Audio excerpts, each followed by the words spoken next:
Actuellement en plein rempotage de ma collection de Dionaea muscipula, j'avais envie de te montrer comment est-ce que je procédais pour que tu puisses toi-même le faire chez toi, que tu aies une ou voire même plusieurs Dionaea muscipula.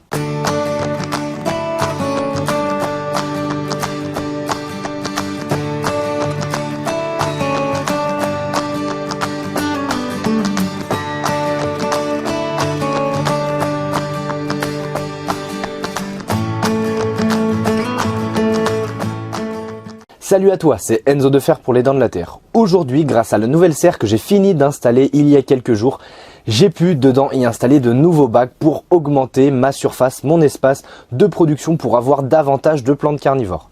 Si tu me suis sur YouTube et que tu regardes régulièrement mon contenu, tu sais que je participe régulièrement à des foires aux plantes où je commercialise mes productions. Cette nouvelle installation est pour moi super puisque je vais avoir plus d'espace pour pouvoir reproduire mes végétaux, je vais avoir plus d'espace pour avoir davantage de plantes carnivores et donc forcément pouvoir participer à davantage de foires aux plantes. Dans cette vidéo, je vais te donner toutes les billes, tous les conseils, toutes les astuces que je connais sur la division et le rempotage de la plante mythique, la plante emblématique, la fameuse Dionaea attrape-mouche de Vénus.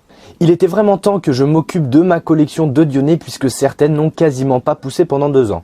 À cela, un problème que j'ai identifié lorsque je suis parti en Allemagne à la rencontre du producteur et collectionneur de plantes carnivores Mathias de l'entreprise Green Chance qui m'a accueilli dans ses serres en septembre dernier, donc il y a 2 mois environ, et il m'a donné tous les conseils, tous les petits tips, tout ce qu'il savait sur la division et le rempotage des Dionaea, des Sarracenia et de plein d'autres types de plantes carnivores. Je maîtrise donc normalement maintenant aujourd'hui cette technique culturelle comme un pro. Avant de commencer la division et le rempotage de tas ou de tes Dionaea, la première étape va être de préparer un mélange, un substrat de terre adapté aux plantes carnivores.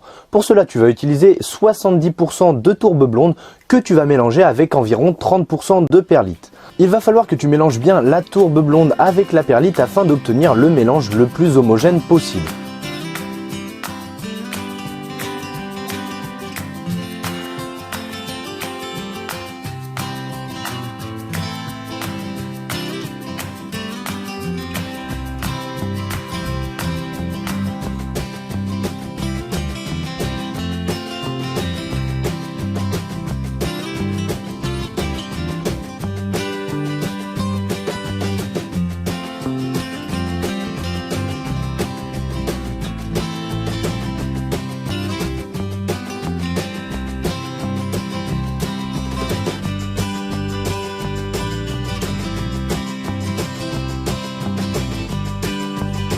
Une fois que tu as fini de préparer ce mélange, tu vas pouvoir venir disposer le nombre de pots en fonction du nombre de divisions que tu as envie de faire et le nombre de plantes que tu as. Pour cela, tu vas venir disposer tes pots que tu vas remplir de ton mélange adapté, ton mélange spécial plante carnivore. Le problème, le souci, la petite erreur que j'ai normalement dû faire, qui est à l'origine du manque de croissance de certaines de mes Dionaea identifiées par Mathias, a été d'avoir tassé la tourbe avec mes mains. Très important, Mathias m'a expliqué qu'il ne fallait pas tasser la tourbe avec mes mains et qu'il fallait simplement utiliser le pot et la table pour simplement tasser la tourbe. Cela convient suffisamment parce qu'il est très important que l'air puisse quand même circuler au niveau du substrat pour que l'eau passe et circule le mieux possible et que la plante ait suffisamment d'espace pour se développer.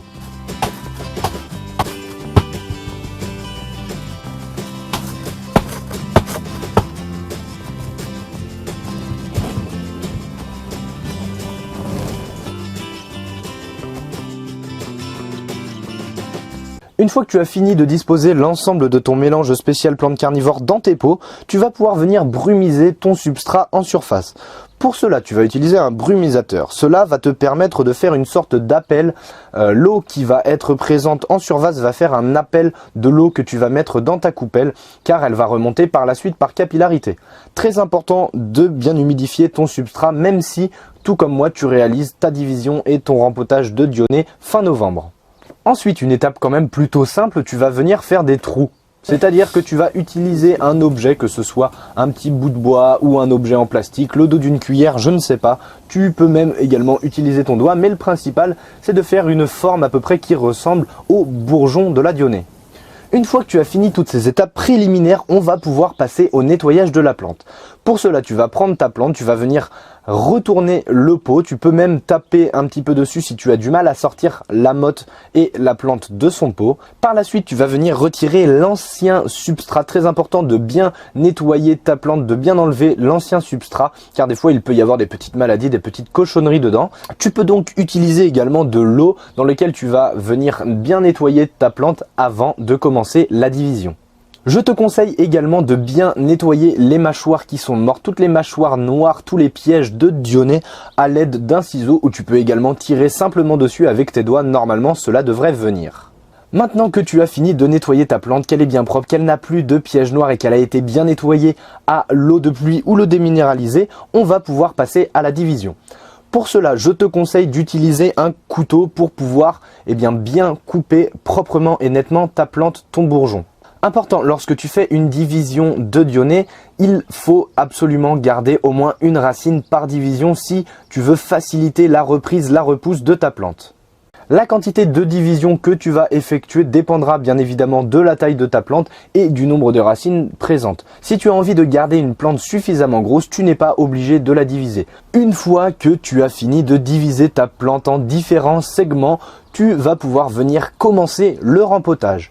Pour cela, je te conseille d'utiliser une pince à épiler afin de pincer les racines que tu vas venir bien orienter vers le bas au fond de ton pot. Très important d'orienter les racines vers le bas, sinon ta plante va avoir beaucoup plus de mal à repartir et à repousser au printemps prochain. En plus de ça, si tu le disposes sur les côtés, elles peuvent potentiellement casser et donc ta plante pourrait potentiellement mourir. C'est une étape assez délicate mais très importante et à ne surtout pas négliger. Une fois que tu as bien disposé les racines au fond du trou, tu vas pouvoir venir prendre le bourgeon de ta Dionée que tu vas venir légèrement enfoncer afin que les mâchoires, que les pièges de ta Dionée soient simplement en surface. Une fois que tu as fini de disposer ta Dionée, tu vas pouvoir venir tasser. Par contre, il faut que tu tasses très légèrement, il ne faut pas appuyer trop sur le substrat, il faut quand même que la plante soit en contact de la tourbe, donc rapproche un petit peu la tourbe blonde. Maintenant que tu l'as fait une fois, tu vas pouvoir le faire en fonction du nombre bien évidemment de divisions que tu as préparées. Et voilà le travail. Maintenant que ta division et ton rempotage de Dionée est maintenant terminé, il va falloir passer à la dernière étape que tu ne dois surtout pas oublier, qui est pour moi primordial, c'est l'étiquetage de tes plantes. Il est très important pour moi de notifier le nom latin de ta plante et notamment son cultivar si tu as un cultivar de Dionée comme c'est mon cas puisque j'en ai compté 80 dans ma collection. Il est donc très important pour moi de notifier sur chaque étiquette la provenance de la plante et bien évidemment son cultivar. La taxonomie en botanique est quelque chose de primordial, très important à ne pas oublier. Je suis très content de t'avoir montré comment est-ce que je réalisais les divisions et le rempotage de mes Dionée muscipula. Si tu as envie de savoir, d'apprendre comment hiverner ta plante carnivore, tu peux cliquer sur la vidéo juste ici. Et si tu as envie de découvrir mon site internet, comment est-ce qu'il a été conçu, je te laisse cliquer sur le lien de la vidéo juste là. Moi je te dis à tout de suite dans l'une des deux vidéos. Ensemble, cultivons l'insolite, c'était Les Dents de la Terre.